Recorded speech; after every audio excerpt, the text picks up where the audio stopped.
ত্রয়োদশ জাতীয় সংসদ নির্বাচনে নিরঙ্কুশ জয় পাওয়া বিএনপি চেয়ারম্যান তারেক রহমান বলেছেন, এই বিজয় বাংলাদেশের, এই বিজয় গণতন্ত্রের।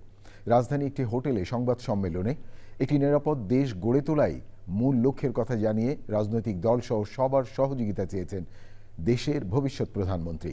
সাংবাদিকদের প্রশ্নের জবাবে তিনি বলেন, পররাষ্ট্র নীতি হবে বাংলাদেশের স্বার্থ সবার আগে। এই নীতিতে আওয়ামী লীগ নেতাকর্মীদের বিচার প্রসঙ্গে বলেছেন, আইন মেনেই সব করা হবে।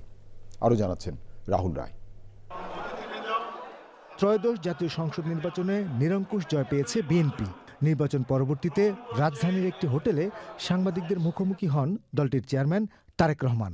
একটি সুষ্ঠু ও নিরপেক্ষ নির্বাচনের জন্য সংশ্লিষ্ট সবাই সহ দেশবাসীকে ধন্যবাদ জানান তিনি।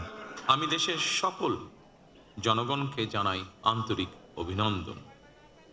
সকল প্রতিবন্ধকতা মোকাবেলা করে আমরা দেশের গণতন্ত্র প্রতিষ্ঠার পথ সুগম করেছে। ফ্যাসিবাদের রেখে যাওয়া ভঙ্গুর অর্থনীতি, অকার্যকর করে দেওয়া সাংবিধানিক এবং বিধিবদ্ধ প্রতিষ্ঠান এবং দুর্বল আইন শৃঙ্খলা পরিস্থিতি, এমন একটি পরিস্থিতির মধ্যে দিয়ে আমরা যাত্রা শুরু করতে যাচ্ছি। জাতীয় নির্বাচনে অংশগ্রহণকারী প্রতিটি রাজনৈতিক দলকেও আন্তরিক অভিনন্দন জানাই। গণতান্ত্রিক রাষ্ট্র এবং রাজনীতিতে রাজনৈতিক দলগুলো মূলত গণতন্ত্রের বাতিঘর।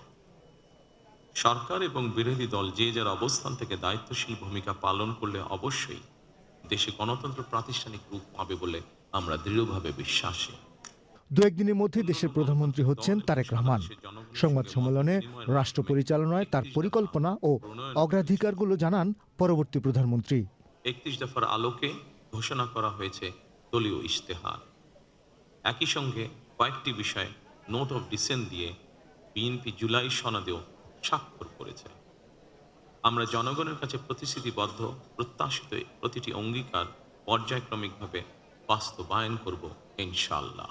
যে কোনো মূল্যে অবশ্যই শান্তি এবং শৃঙ্খলা বজায় রাখতে হবে। কোনো রকমের অন্যায় কিংবা বেআইনি কর্মকাণ্ড আমরা বরদাস্ত করব না। দুর্নীতি এবং আইন শৃঙ্খলা নিয়ন্ত্রণ এবং জনগণের প্রতি জবাবদিহিতার মাধ্যমে আমরা বাংলাদেশকে একটি নিরাপদ মানবিক বাংলাদেশ হিসেবে প্রতিষ্ঠার জন্য যে যার অবস্থান থেকে আমরা ভূমিকা রাখি। একটি নিরাপদ মানবিক গণতান্ত্রিক বাংলাদেশ প্রতিষ্ঠার যাত্রাপথে আমি ভিন্ন দল কিংবা ভিন্ন মতের সকলের সহযোগিতা কামনা করছি। সংবাদ সম্মেলনে দেশি বিদেশি সাংবাদিকদের প্রশ্নোত্তরে পররাষ্ট্রনীতিতে দেশের স্বার্থই সবার আগে রাখার কথা বলেন তিনি। Foreign policy which is the interest of Bangladesh and the interest of Bangladeshi people comes first. By protecting the interest of Bangladesh and the people of Bangladesh, we will decide our foreign policy. Awami League নেতাদের বিচার নিয়ে প্রশ্নোত্তরে তিনি বলেন, আইনি প্রক্রিয়া মেনেই সব হবে। That depends on the legal process, of course.